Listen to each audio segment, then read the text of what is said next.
Millet Marvels, changing the way world eats by Tenali Double Horse. తెలంగాణలో highest rainfall ఇప్పటి వరకు చూడనటువంటి rainfall ఈ season లో ఒకే ఒక్క రోజులో నమోదైంది. అది కామారెడ్డిలో 42 సెంటీమీటర్ల వర్షపాతం నమోదైందంటే మనం ఊహకు కూడా అందదు. మీరు చూస్తోంది కామారెడ్డిని. ఒక్కసారి చూడండి, అసలు సిటీ ఎక్కడుంది అర్థం కానటువంటి సిచ్యువేషన్. కంప్లీట్లీ ఎటు చూసినా నీళ్లే కనిపిస్తున్నాయి. ఇక్కడ కొన్ని లక్షల మంది, అంటే కామారెడ్డికి సంబంధించి నియోజకవర్గంలో ఉన్నటువంటి లక్షల మంది ఈ ఇళ్లలోనే నిన్నటి నుంచి కూడా మగ్గిపోతున్నటువంటి సిచ్యువేషన్. కాసేపటి క్రితమే తీసినటువంటి డ్రోన్ విజువల్స్ ఇవి. అంటే 9 గంటలు, పొద్దున 9 గంటల ప్రాంతాల్లో తీసినటువంటి డ్రోన్ విజువల్స్. ఒకసారి చూడండి, ఇళ్ళు మొత్తం నీళ్లలోనే ఉన్నాయి. కంప్లీట్లీ వాటర్ లో నీళ్లు ఉన్నటువంటి సిచ్యువేషన్ ని మనం చూస్తున్నాం. అసలు రోడ్లేవి, చెరువేది, వాగులేవి, వంకలేవి, అసలు ఎటు పోవాలి జనాలు? ఇందులో ఉన్నటువంటి వాళ్ళ పరిస్థితి ఒక్కసారి ఊహకు కూడా అందట్లేదు. మొత్తం చెరువే, ఎటు చూసినా నీళ్లే, బిక్కుబిక్కుమంటూ పైన, అంటే పై అంతస్తుల్లో అనుకోండి, బంగ్లా పైన వాళ్ళు తలదాచుకున్నటువంటి సిచ్యువేషన్ ఇప్పుడు కామారెడ్డి జిల్లాలో కనిపిస్తోంది. 42 సెంటీమీటర్ల వర్షపాతం నమోదైందంటే రెడ్ అలర్ట్ అంటే ఏంది, రెడ్ అలర్ట్ లో ఎట్లాంటి వర్షపాతం నమోదవుతుంది అనే దానికి ఎగ్జాంపుల్ ఇప్పుడు మనం చూస్తున్నటువంటి ఈ కామారెడ్డికి సంబంధించిన విజువల్ ఇది. అండ్ ఇప్పటికీ కూడా ఇప్పుడు కామారెడ్డి ఆల్రెడీ జల దిగ్బంధంలో ఉంది. అసలు నిన్నటి నుంచి మనం చూస్తున్నాం, స్కూల్ ఏంటి, లేకపోతే హాస్టళ్ల పిల్లలేంటి, లేకపోతే నివాసాల్లో ఉన్నటువంటి ప్రజల పరిస్థితి ఏంటి, నిన్నటి నుంచి కూడా మనం చూస్తూనే ఉన్నాం. రోడ్లు, ఆర్ఎండ్బికి సంబంధించి అనుకోండి, పంట పొలాలు అనుకోండి, అండ్ చెరువులకు సంబంధించి కట్టలన్నీ కూడా తెగిపోయినటువంటి సిచ్యువేషన్, గండి పడ్డటువంటి సిచ్యువేషన్. అవన్నీ కూడా ఇట్లా నివాస ప్రాంతాల మీద నుంచి వాటర్ ఇంకో వైపు నుంచి ఇంకో వైపు ఫ్లో అవుతున్నటువంటి సిచ్యువేషన్ అయితే కనిపిస్తోంది. 42 సెంటీమీటర్స్ కామారెడ్డి చుట్టుపక్కల పడితే, మెదక్ గాని, నిర్మల్ గాని, నిజామాబాద్ గాని ఆ చుట్టుపక్కల ప్రాంతాల్లో కూడా 20 సెంటీమీటర్ల పైనే వర్షపాతం నమోదైంది. అందుకే కామారెడ్డికి ఇలాంటి సిచ్యువేషన్ వచ్చింది.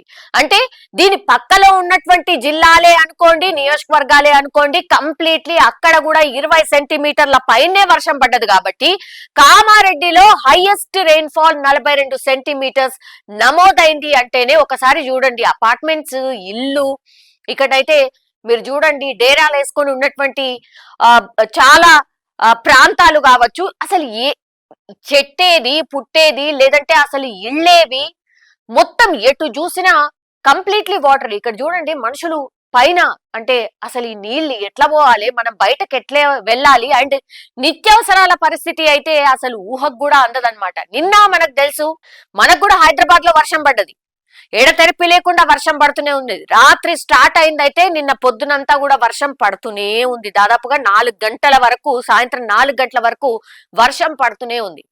మనకు ఒక మోస్తారు మోడరేట్ రెయిన్స్ పడ్డాయి. అంటే 5 సెంటీమీటర్ల లోపే మనకైతే రెయిన్ నమోదైంది హైదరాబాద్ చుట్టుపక్కల ప్రాంతాల్లో. కానీ అటువైపు మూవ్ అయిన తర్వాత, అంటే మెదక్, అట్లాగే కామారెడ్డి, నిజామాబాద్, ఇటంతా చూస్తే మాత్రం ఇగో ఈ భీభత్సమే ఎక్కడ చూసినా ఇదే కనిపించింది. ఒకసారి ఎక్కడ ఎంత శాతం వర్షపాతం నమోదైంది అనేది నేను ఒకసారి చెప్పే ప్రయత్నం చేయబోతున్నాను. యాక్చువల్లీ చుట్టుపక్కల ఉన్నటువంటి అన్ని ప్రాంతాల్లో కూడా ఇట్లనే వర్షపాతం నమోదైనటువంటి సిచ్యువేషన్ లో ఇప్పుడు నేషనల్ హైవే NH-44 కంప్లీట్లీ ఒకవైపు పూర్తిగా కొట్టుకుపోయినటువంటి పరిస్థితి అయితే ఉంది. పూర్తిగా రహదారిని అంతా కూడా కంప్లీట్లీ మూసివేసి డైవర్ట్ చేస్తున్నటువంటి సిచ్యువేషన్ అయితే కనిపిస్తోంది. ఇంకో వైపేమో ఇప్పుడు వీళ్ళని రెస్క్యూ చేయడానికి ఎంతమందిని రెస్క్యూ చేస్తారో ఏంటో తెలియదు, కానీ బండి సంజయ్, మనకు తెలుసు కేంద్ర మంత్రి బండి సంజయ్ హెలికాప్టర్లను రిక్వెస్ట్ చేశారు. అంటే అక్కడ ఉన్నటువంటి వాళ్ళు అత్యవసరమైనటువంటి సిచ్యువేషన్లు, ఎమర్జెన్సీ ఎవరిదైనా ఉంటే కూడా లిఫ్ట్ చేయడానికి హెలికాప్టర్ సహాయం కోరుతూ ఉన్నారు. దానికి సంబంధించి కూడా ఒకవైపు రివ్యూ నడుస్తోంది. ఇంకో వైపేమో పూర్తి స్థాయిలో కామారెడ్డి, ఆ తర్వాత మెదక్, ఆ చుట్టుపక్కల నిర్మల్, నిజామాబాద్, ఇవన్నీ ప్రాంతాలు కూడా ఇంత బీభత్సకరంగా కాకపోయినా 20 సెంటీమీటర్ల పైనే వర్షపాతం నమోదైంది. ఎక్కడెక్కడ ఎంత నమోదైంది అనేది ఒక్కసారి చెప్పే ప్రయత్నం అయితే చేయబోతున్నాను.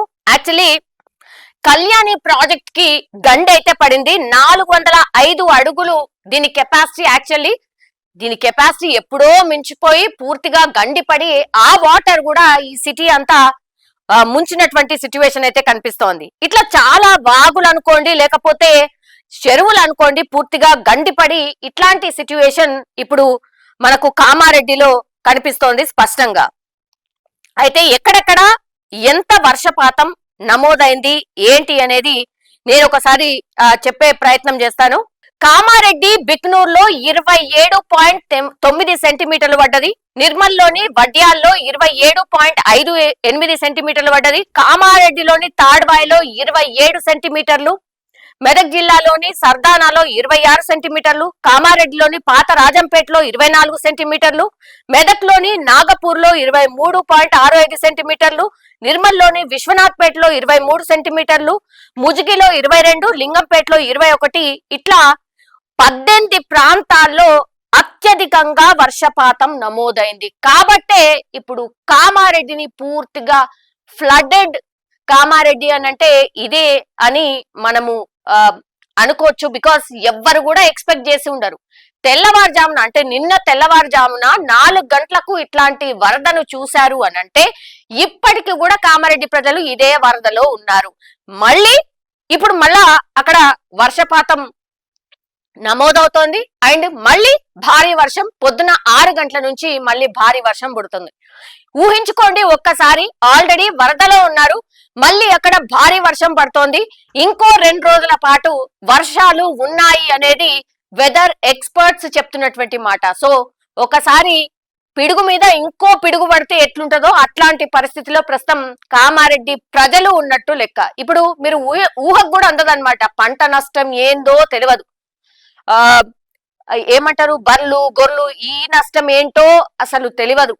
గండి అంటే పూర్తిగా చెరువులకు గండ్లు పడ్డాయి, అదే ఆ పరిస్థితి ఏంటో తెలియదు. నేషనల్ హైవే 44 మునిగిపోయింది. ఒకవైపు పూర్తిగా రాకపోకలు బంద్ అయిపోయాయి, చాలా కిలోమీటర్ల మేర వాహనాలు నిలిచిపోయాయి. అంటేనే మనకు ఊహకు కూడా అందదు అట్లాంటి సిచ్యువేషన్ ఆర్ అట్లాంటి భయంకరమైన పరిస్థితుల్లో ఇప్పుడు కామారెడ్డి ప్రజలు ఫేస్ చేస్తున్నటువంటి సిచ్యువేషన్ అయితే కనిపిస్తోంది.